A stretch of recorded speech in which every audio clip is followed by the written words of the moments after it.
Parang may problema ka. Tungkol kay Ana eh. Hindi ko alam na mapipikon siya sa akin eh. Binibiro ko lang naman siya eh. Binibiro?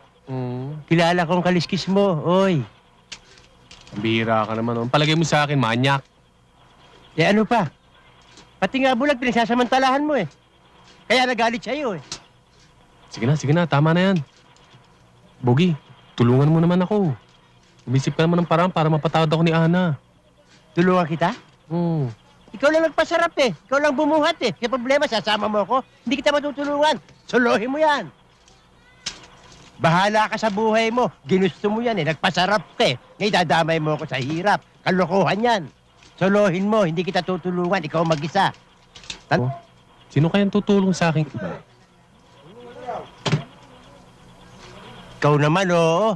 Sino pa ba naman ang tutulong sa'yo kundi ako? Tayo lang ang magkasangka eh. Naintindihan mo ba? Tandaan mo yan. Pati buhay ko, ibibigay ko sa'yo. Tandaan mo yan. Maligtas ka lang sa kahihiyan. Tandaan mo yan.